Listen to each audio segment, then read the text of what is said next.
Sky 18 Bangla নিউজে আপনাদের স্বাগত জানাই। আমি মৌসুমী। দেখে নিচ্ছি আজকের বিস্তারিত সংবাদ। করিমগঞ্জে মহিলা কংগ্রেসের 41তম প্রতিষ্ঠা দিবস উদযাপন। করিমগঞ্জ জেলা মহিলা কংগ্রেসের উদ্যোগে ইন্দিরা ভবনে আজ মহিলা কংগ্রেসের 41তম প্রতিষ্ঠা দিবস সাড়ম্বরে উদযাপন করা হয়। করিমগঞ্জে মহিলা কংগ্রেসের 41তম প্রতিষ্ঠা দিবস উদযাপন। করিমগঞ্জ জেলা মহিলা কংগ্রেসের উদ্যোগে ইন্দিরা ভবনে আজ মহিলা কংগ্রেসের 41তম প্রতিষ্ঠা দিবস সাড়ম্বরে উদযাপন করা হয়। নাচ গান ও বক্তব্যের মাধ্যমে দিনটি উদযাপন করেন মহিলা কংগ্রেসের সদস্যরা। অনুষ্ঠানে বিশেষ আকর্ষণ ছিল বিহু নৃত্য ও মণিপুরী নৃত্য পরিবেশনা। দিনের শুরুতেই কেক কেটে এই বিশেষ অনুষ্ঠানের শুভারম্ভ করেন জেলা মহিলা কংগ্রেসের সদস্যবৃন্দ সহ জেলা কংগ্রেস কমিটির শীর্ষ নেতৃবৃন্দ।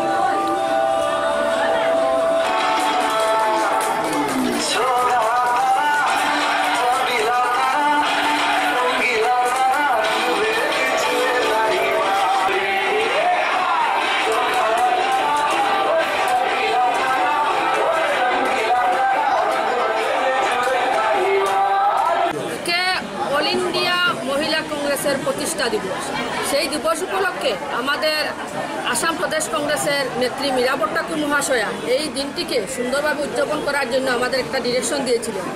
সেই হিসাবে আমি করিমগঞ্জ জেলার বিভিন্ন প্রান্ত মহিলাদের সাথে যোগাযোগ করি। ওনারা এই দিনটাকে একটু এক্সট্রাঅর্ডিনারি করার জন্য আমাকে একটা সাজেশন দিলেন, বললেন অতি কম সময়ের মধ্যে হলেও আমরা একটু এক্সট্রাঅর্ডিনারি ওয়েতে এই দিনটা সেলিব্রেট করতে চাই।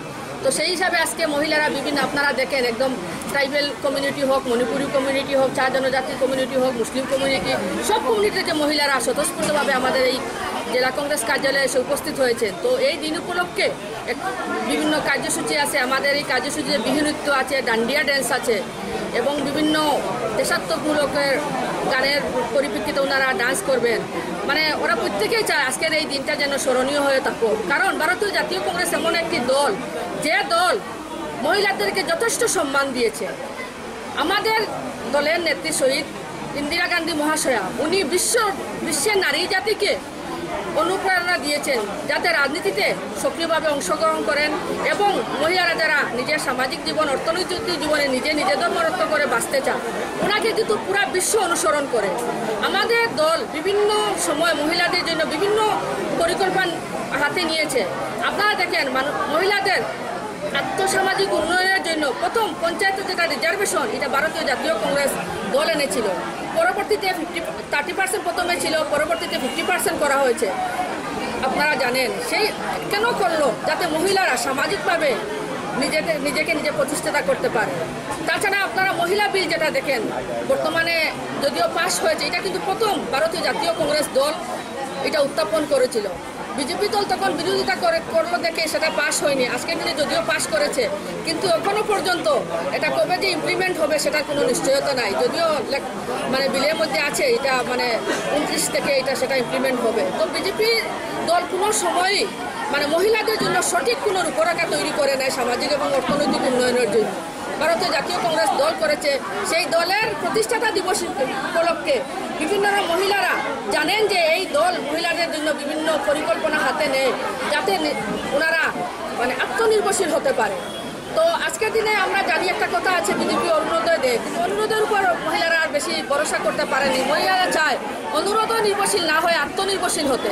তো আজকের দিনে আপনারা দেখেন, যাকে মহিলারা অনুরোধের তোয়াক্কা না করে আমরা জেলা কংগ্রেস কার্যালয়ে এসেছে, ওনারা মেসেজ দিতে চেয়েছেন যে এই বিজেপিকে আমরা আর পছন্দ করি না, আমরা চাই উন্নয়নের রাজনীতি চাই, আমরা চাই মহিলাদের সবলীকরণের রাজনীতি চাই। তো সেই হিসাবে ওনারা এসেছেন এবং এই দিনটিকে আরও তাৎপর্যপূর্ণ করার জন্য বিভিন্ন কার্যসূচি আছে, সেগুলো আপনারা দেখবেন। এবং আগামী দিনে মহিলারা সমাজে রাজনৈতিকভাবে বিরাট একটা ভূমিকা রাখবে, সেটা কিন্তু আমি আর না বললেই পারলাম না। আপনারা দেখবেন 26-এ এই করিমগঞ্জ জেলা থেকে মহিলারা বিরাটভাবে নির্বাচনে অংশগ্রহণ করবে। শিলচরে এনআইটিতে দুই বাংলাদেশি ছাত্রগোষ্ঠীর মধ্যে ভয়ঙ্কর মারপিট, 5 জন নিলম্বিত।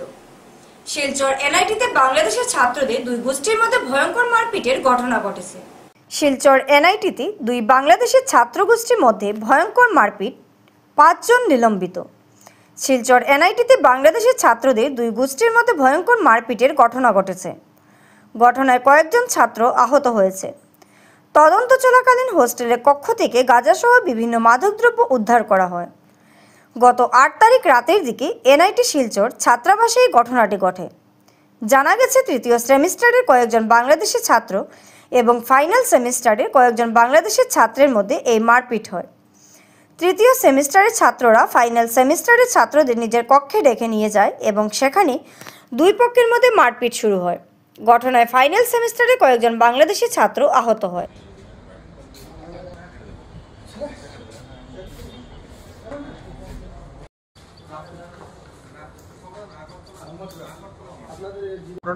Basically, on night of 8 September, at the midnight, I came to know that there was some attack by a group of students to another group of students. And of course, immediately our deans, team of deans, actually our hostel wardens, they all arrived there. They rescued and taken to hospital, and immediately whatever initially required they have done. But I inquired immediately 2 questions actually I put to them, then whether it is between the Bangladesh and India, or they said no. Then I inquired whether it is between a Hindu student and Muslim student. That is also no. I could find that there is a group of Bangladeshi students against another group of Bangladeshi students. So they so violently attacked. Actually, there are a lot of injury happened. Luckily, that there was not much of fatal things happened, but the injury was there. We had to take to hospital. Seeing the depth of the attack, the type of attack, and we had done some preliminary investigation through our committee, whatever there in the existing committee in the institute. We could find that they have continuous some evidence of doing disturbance in the institute, and this become the very severe. So we decided to take a severe exemplary punishment to them. So for that reason, we kept them away 1 year from this institute. That is 1 year academic suspension. Since they are foreign students, they have to leave the country 1 year, and if they want, they can come back after 1 year. So this is the situation, and many of the problems, we are as administration. Initially, whatever happened, we try to control ourselves, based on our internal committee. If there is something going beyond, then only we go to the police. But this case, we have not taken any help of outside. We have done everything internally. They are about to go. अच्छा नहीं है तो actually here institute is a student, that is youth, 5,000 youth staying together, though we take all precautions, but still there may be some supply from somewhere. Many of the students get little bit of addicted, and even though we continuously try to be away from that, but still it happens. And whatever the incidents happened because of this is the main reason, perhaps sometimes when they get too much of alcoholic or something, they do not have control over themselves, and they outburst happens, and this type of incident occurs. No political connections here. If those who are making that political connection, let them do after reaching their country. We do not want to discuss any or say any word. I do not want to spend any word on this, because we have done totally unbiased and way. We do not want to take any political influence in this. প্রধানমন্ত্রীর জন্মদিন উপলক্ষে শ্রীভূমিতে সেবা সপ্তাহ উদযাপনের প্রস্তুতি। আগামী 17 থেকে 23 September পর্যন্ত প্রধানমন্ত্রী নরেন্দ্র মোদীর জন্মদিন উপলক্ষে সেবা সপ্তাহ উদযাপনের উদ্যোগ নিয়েছে শ্রীভূমি শিক্ষা বিভাগ। প্রধানমন্ত্রীর জন্মদিন উপলক্ষে শ্রীভূমিতে সেবা সপ্তাহ উদযাপনের প্রস্তুতি। আগামী 17 থেকে 23 সেপ্টেম্বর পর্যন্ত প্রধানমন্ত্রী নরেন্দ্র মোদীর জন্মদিন উপলক্ষে সেবা সপ্তাহ উদযাপনের উদ্যোগ নিয়েছে শ্রীভূমি শিক্ষা বিভাগ। এ উপলক্ষে প্রতিটি বিদ্যালয়ে বৃক্ষরোপণ কর্মসূচি নেওয়ার পরিকল্পনা করেছে শিক্ষা বিভাগ। দিনটিকে স্মরণীয় করে তুলতে নানা কর্মসূচি হাতে নেওয়া হয়েছে বলে বিভাগীয় কর্তৃপক্ষ জানিয়েছেন। তাদের এই উদ্যোগকে সহযোগিতা করেছে শ্রীভূমি বন বিভাগ। বন বিভাগের পক্ষ থেকে শিক্ষা বিভাগকে বিভিন্ন গাছের চারা সরবরাহ করা হয়েছে। এই উদ্যোগের মাধ্যমে শিক্ষার্থীদের পরিবেশ বান্ধব চেতনা জাগিয়ে তুলতে চায় কর্তৃপক্ষ।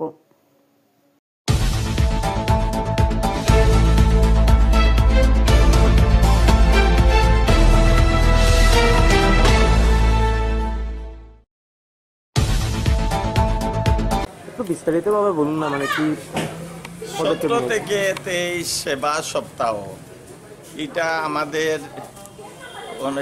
অনারেবল প্রাইম মিনিস্টার নরেন্দ্র মোদীজির জন্মদিন উপলক্ষে 19 তারিখ প্রতিটি বিদ্যালয়ে প্লান্টেশন করা হবে।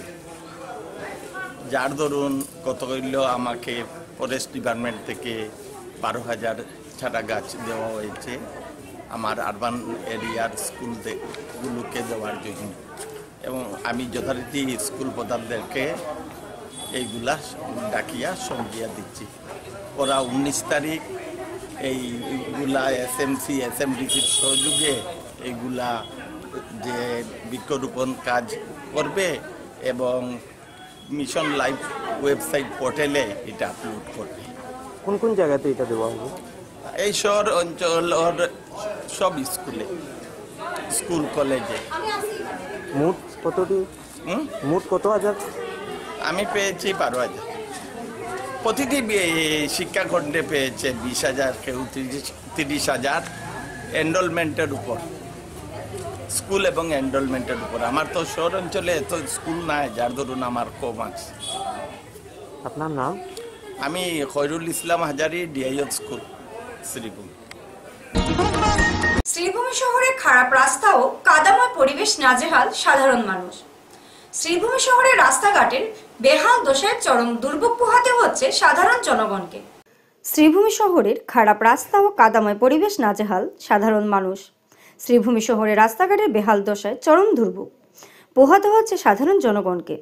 বহুদিন ধরে জনগণ রাস্তা সংস্কারের দাবি জানিয়ে এলেও বিভাগীয় কর্তৃপক্ষের তরফে কেবল প্রতিশ্রুতি মিলছে, কার্যকরী পদক্ষেপ নেওয়া হচ্ছিল না। সম্প্রতি বরাক উপত্যকার ধারাবাহিক বৃষ্টিপাতে শহরের বহু এলাকা জলমগ্ন ও কাদাময় হয়ে পড়েছে। এই পরিস্থিতিতেও রাতের বেলা রাস্তা সংস্কারের কাজ শুরু করলেও তা আরও খারাপ অবস্থার সৃষ্টি করেছে বলে অভিযোগ। রাস্তার বিভিন্ন অংশে এখনও কাদা আর জল জমে রয়েছে। এতে সাধারণ মানুষের চলাচল অত্যন্ত কষ্টকর হয়ে পড়েছে। শহরের রাস্তাঘাট দ্রুত সংস্কারের দাবিতে স্থানীয়দের মধ্যে ক্ষোভ দেখা দিয়েছে। দেখুন, এই যে NH 37 থেকে শুরু করে আজকে আপনি RS কলেজের সামনে বলুন, আজকে আপনি লঙ্গাই রোড বলুন, আজকে আপনি বিভিন্ন জায়গায় বলুন, রাস্তার যেই দুরবস্থা, সেটার জন্য কিন্তু বিগত দিনে আমি বা আমার সংগঠন আমরা অনেকবার প্রশাসনিক ব্যক্তিত্ব হোক, রাজনৈতিক ব্যক্তিত্ব হোক, কনস্টিটিউশনাল পোস্ট হোল্ডার হোক, আমরা অবগত করেছি। কিন্তু এখন তাদের সাথে যদি কথা বলা হয়, তারা একটা এক্সকিউজ দিচ্ছে যে ডিউ টু রেইন কাজ করা যাচ্ছে না। রেইন কিন্তু এই 2-3 দিন থেকে হচ্ছে, তার আগে কিন্তু শুকনা ছিল। তখন যদি ওনারা চাইতেন তাহলে তারা কাজ করতে পারতেন, কিন্তু টিল ডেট কোনো ধরনের কোনো ডেভেলপমেন্ট হয়নি। তারা কমিউনিয়াল স্টেটমেন্ট নিয়ে ব্যস্ত। শাসক দলীয় নেতাদের কথা আমি বলছি। আজকে আমরা জানা মতে স্থানীয় বিধায়ক যিনি রয়েছেন উত্তর করিমগঞ্জের কমলাক্ষ দেবপুরকেস্ত, উনার চোখে কোনো ল্যাপস ধরাই পড়ে না।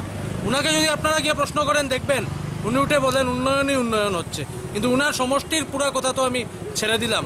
টাউনের মধ্যেই উন্নয়ন নেই, টাউনের মধ্যেই উন্নয়ন নেই। আজকে টাউনের মধ্যে বিভিন্ন জায়গা গতদিন টুকটুক উল্টেছে, আজকে জানা গেছে একটা গাড়ি উল্টেছে, এরকমভাবে অ্যাক্সিডেন্ট হচ্ছে। যত সময় না প্রাণনাশ হয় তত সময় করিমগঞ্জের নেতাদের চোখ থাকতে ওনারা অন্ধ থাকেন। এটা কিসের জন্য? এখন জানা গেছে প্রাক্তন জেলা বিজেপি সভাপতি যিনি রয়েছেন সুব্রত ভট্টাচার্য মহাশয়, ওনাকে নাকি মুখ্যমন্ত্রীর তরফ থেকে দায়িত্ব দেওয়া হয়েছে। তো যদি ডেভেলপমেন্টের দায়িত্ব দিয়ে দেওয়া হয়ে থাকে তাহলে ডেভেলপমেন্ট কোথায়? Where is development? খালি মুখে বড় বড় কথা বললে তো হবে না, কমিউনিয়াল স্টেটমেন্ট দিতে ব্যস্ত। করিমগঞ্জের নাম শ্রীভূমি হয়েছে, এটা নিয়ে আনন্দে উৎফুল্লিত, কিন্তু শ্রীভূমির শ্রীবৃদ্ধি নেই, সেটা নিয়ে তাদের কথা বলার গার্ডস নেই। গার্ডস বললে কারোর সভাপতিত্ব চলে যাবে, কেউ টিকিট পাবেন না, কেউ বা মন্ত্রিত্ব হারাবেন, এরকম সবারই ভয় আছে। মন্ত্রী বলেছিলেন 10 দিনের মধ্যে কাজ হয়ে যাবে, কোথায় 10 দিন? আর আমার এই ক্যালেন্ডারে বোধ হয়, মন্ত্রীর ক্যালেন্ডারে বোধ হয় 10 দিন এখনো আর আসেনি, আর আগামীতে আসবেও না। ধিক্কার জানাই, লজ্জাজনক কথা। প্রতিশ্রুতি দিয়ে, এই যে মানে কিভাবে প্রতিশ্রুতি দিয়ে ঠগাতে লাগে সেটা বিজেপি থেকে শিখতে লাগে, এবং আগামী 26-এ এটা রেজাল্ট জনগণ অটোমেটিক। মধ্য শ্রীভূমি ক্লাবের 50তম দুর্গাপূজা উদযাপনে জোর প্রস্তুতি। এবারের দুর্গাপূজার সুবর্ণ জয়ন্তী বর্ষে পা দিয়েছে শ্রীভূমি জেলার মধ্য শ্রীভূমি ক্লাব। মধ্য শ্রীভূমি ক্লাবের 50তম দুর্গাপূজা উদযাপনে জোর প্রস্তুতি। এবারের দুর্গাপূজার সুবর্ণ জয়ন্তী বর্ষে পা দিয়েছে শ্রীভূমি জেলার মধ্য শ্রীভূমি ক্লাব। পুজোকে স্মরণীয় করে তুলতে ক্লাব কর্তৃপক্ষের পক্ষ থেকে বিশেষ প্যান্ডেল ও নানা আয়োজনের প্রস্তুতি চলছে জোরকদমে। দিনরাত এক করে শিল্পীরা ব্যস্ত রয়েছেন পুজোর প্যান্ডেল নির্মাণে। আজ প্যান্ডেলে ভেতরে নিয়ে আসা হয়েছে মা দুর্গার অর্ধনির্মিত প্রতিমা। পুজোর প্রাক মুহূর্তে প্যান্ডেলের ভেতরেই প্রতিটি মাটির বাকি কাজ সম্পন্ন করে নির্মাণ শেষ করা হবে বলে জানিয়েছেন কর্তৃপক্ষ। প্যান্ডেল নির্মাণ থেকে শুরু করে অন্যান্য আয়োজন ক্লাব কর্মকর্তারাও সমানভাবে ব্যস্ত রয়েছেন। পুজোকে ঘিরে স্থানীয়দের মধ্যে এখনও উৎসবমুখর পরিবেশ বিরাজ করছে।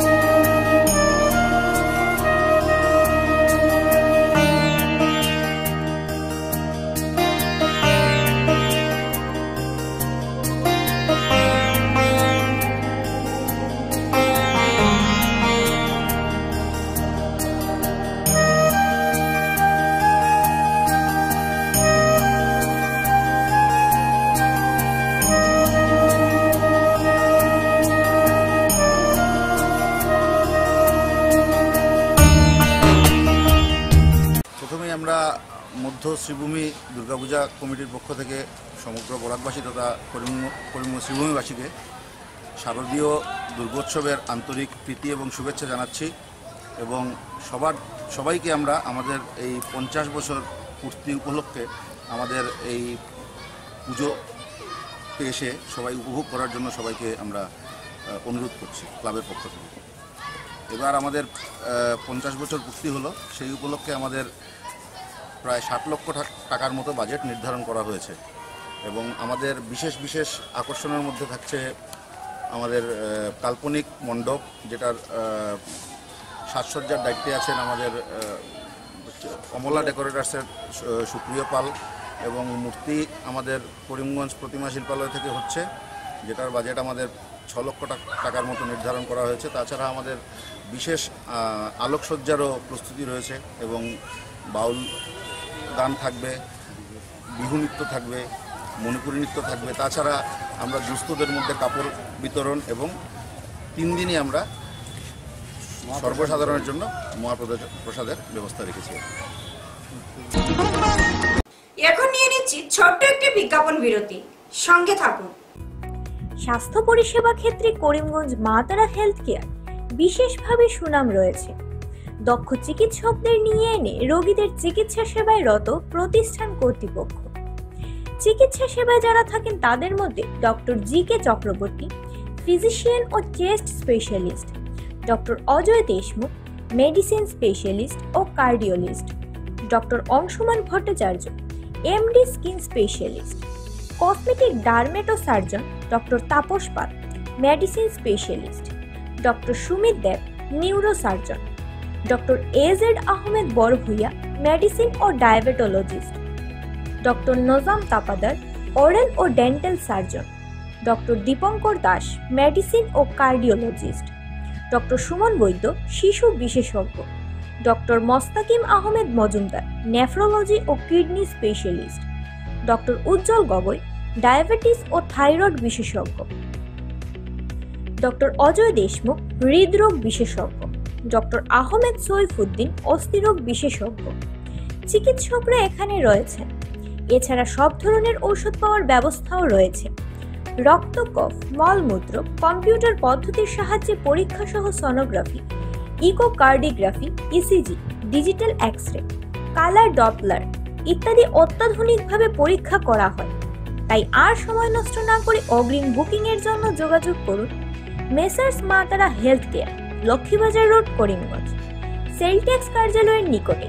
আমাদের যোগাযোগ নাম্বার 7896065923 এবং 8876337065 এবং 9435585637 এবং 9127420429।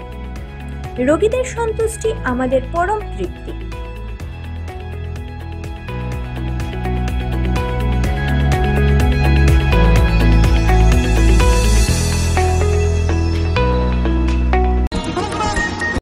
ভারী বৃষ্টিপাতে শিলচর শহরে কৃত্রিম বন্যার দুর্ভোগে সাধারণ মানুষ।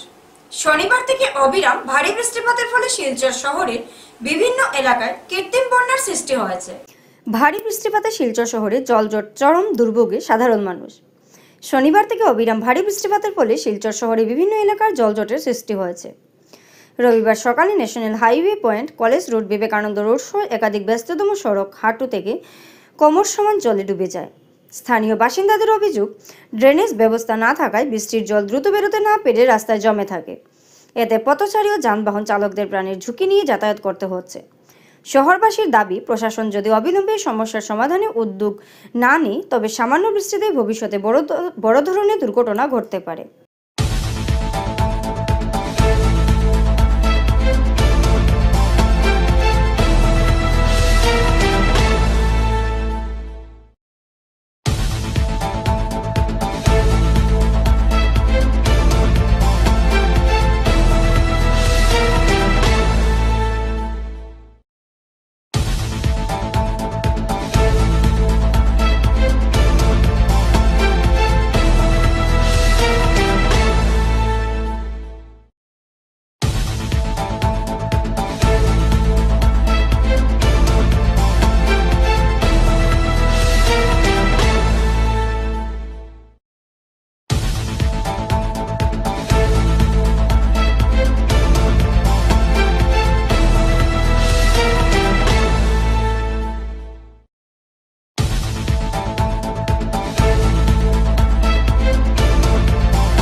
দন্ত চিকিৎসকের ক্লিনিকে দুঃসাহসিক চুরিকাণ্ডের সাফল্য পেল।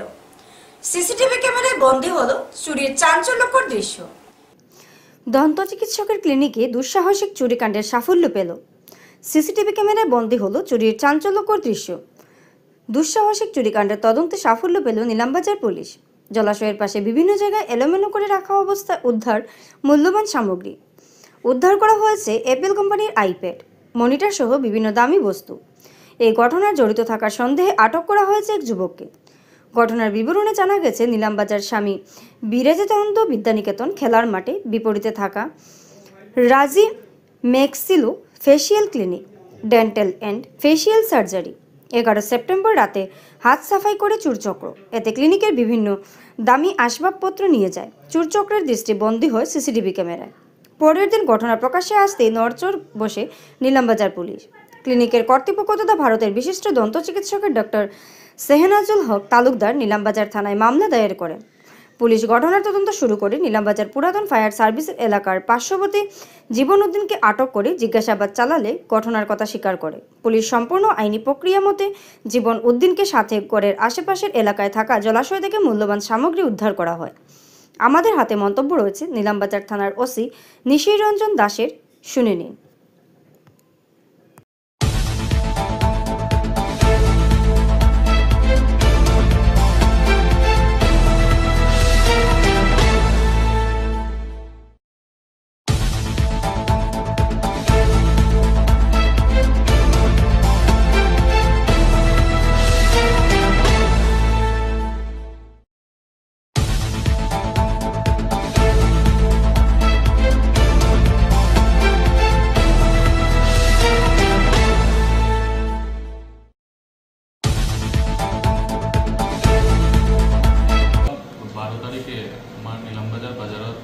ৰাজি ডেণ্টেল ক্লিনিক নামৰ এটা ক্লিনিকত চুৰি হৈছিল। সেই মৰ্মে যোৱাকালি এটা কেছ আমাৰ তাতে ৰেজিষ্টাৰ হ'ল আৰু আমাৰ এটা যেতিয়া আমি CCTV ফুটেজ চালোঁ তেতিয়া আমি এটা ল'ৰাক আইডেণ্টিফাই কৰিছিলোঁ। সি ছাছপেক্ট আমাৰ আছিলে যে চুৰি কৰিব পাৰে, তাৰ নাম আছিলে জীৱান উদ্দিন। তাক আমি যোৱাকালি এপ্ৰিহেণ্ড কৰিছোঁ। এপ্ৰিহেণ্ড কৰি তাক যেতিয়া ইণ্টাৰগেট কৰিলোঁ তেতিয়া সি একচেপ্ট কৰিছে যে সি আৰু তাৰ লগত আৰু এজন ল'ৰা আছিলে, তেওঁলোকে মিলি সেইটো চুৰি কৰিছে আৰু তাক সি নিজে আমাক লৈ গৈ য'ত চুৰি সামানখিনি ৰাখিছিলে তাৰ ঘৰৰ বেক চাইডত পণ্ডৰ ভিতৰত ৰাখিছিলে এইটো লুকাই। সেইখিনি আমি ৰিকভাৰী কৰিলোঁ যোৱাকালি। ৰিকভাৰী কৰি তাক আজি আমি কোৰ্টত প্ৰডিউচ কৰিছোঁ। কি ৰিকভাৰী কৰিছে?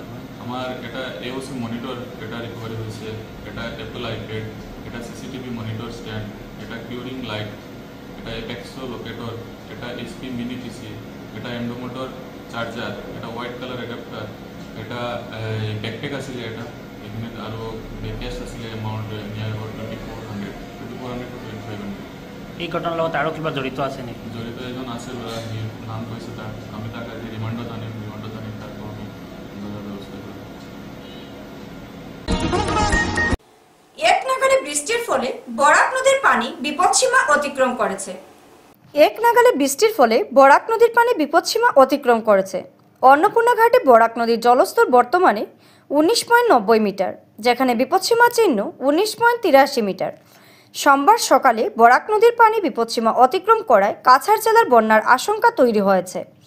এই পরিস্থিতিতে কাছাড় জেলা প্রশাসন সকলকে আতঙ্কিত না হয়ে সতর্ক থাকার আহ্বান জানিয়েছেন। অন্যদিকে শিলচর শহরের কয়েকটি এলাকার বৃষ্টির ফলে কৃত্রিম বন্যার কবলে পড়েছে। বহু রাস্তায় পানি জমে গেছে। একদিকে মানুষের ঘরে পানি ঢুকে পড়ায় জনজীবন ব্যাহত হয়ে পড়েছে। শিলচর শহরের সবচেয়ে ক্ষতিগ্রস্ত এলাকা হলো সোনাই রোড, দাস কলোনি ও মালিনী বিল অঞ্চলের মানুষজন।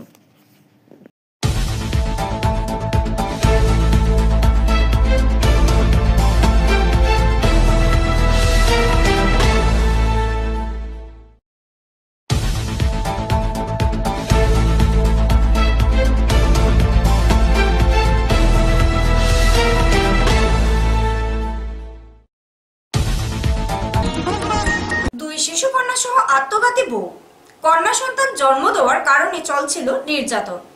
স্বামীর বিরুদ্ধে খুনের অভিযোগ পিতার। দুই শিশু কন্যা সহ আত্মঘাতী বউ, কন্যা সন্তান জন্ম দেওয়ার কারণেই চলছিল নির্যাতন। স্বামীর বিরুদ্ধে খুনের অভিযোগ পিতার। দুই শিশু কন্যা সহ আত্মহত্যা করলেন এক বউ। মর্মান্তিক ঘটনাটি ঘটেছে মেঘালয়ের পূর্ব জয়ন্তিয়া হিলস জেলায়।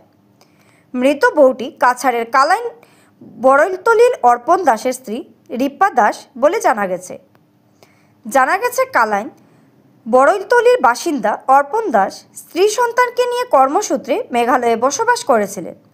মেঘালয়ের একটি সিমেন্ট কোম্পানিতে কাজ করেন অর্পণ দাস।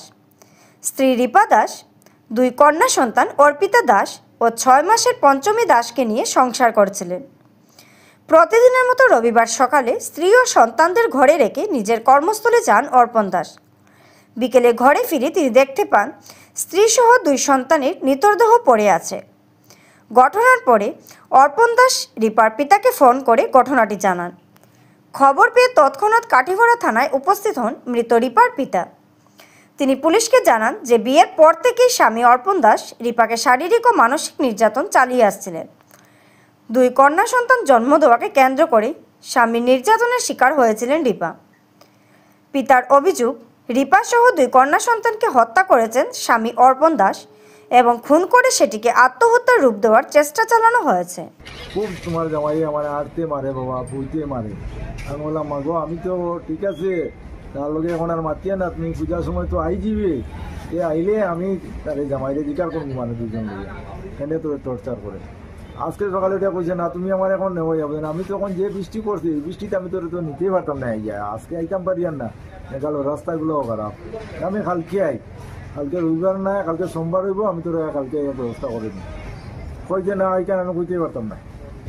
আমার খুব সন্দেহ হয় বিকালে, মানে সবসময় তাদেরকে ঝগড়া করে, তাই যে মাইট দুই করে নিশ্চয় এই মার্চে 5 বছরের একটা নাতিন, 6 মাসের একটা নাতিন, তখনও তাই মায় নাতিন জন্ম দেওয়া কইছে হ্যাঁ আমি মেয়েটারে সেনে জন্ম দিল, ছেলে দিল না কেন এগুলো নিতাম না, তখনও ঝগড়া হয়েছে খেলাইনি।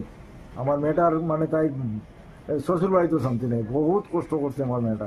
আমার সন্দেহ জামাইও মারছে, নাইলে তেন তারা 2 জন থাকাই নো, আর তারা তো অশান্তি দিতা। তুই তোদের মেনটেন সবে তোর যার পরিবার মেনটেন লই, আমিও তো আমার বউ বাচ্চা লইয়া খাই, আর দুনিয়ায় সবই তো বউ বাচ্চা লইয়া খার, এটা তো কেউ মরেন না। তুই যদি ঠিক মতো রাখতে আমার মেয়েটা মরে গেলা, 2টা বাচ্চা মরে গেলা, তোর তুই কিতা মানে বাচ্চার লোকে তোর মায়া নাই, বউ লোকে মায়া নাই, কিভাবে মেনটেনেন্স করা যায়? তুই ওইরকম মেনটেনেন্স করতে, যদি তাই এইরকম হয় না তো ওই রকম দিতে, নাইলে আমার তো আনি দিতে করলে তোমার মেয়ে মানেন না। আমি 100 বার আমার মেয়ে দেখলাম মনে, তুই কেন রেখে আমার মেয়ে মারুস কি? 2টা নাতিন মারলে কি নিশ্চয়ই হ্যাঁ মারছে। স্কাই 18 বাংলা নিউজ আজ এই পর্যন্তই। নমস্কার।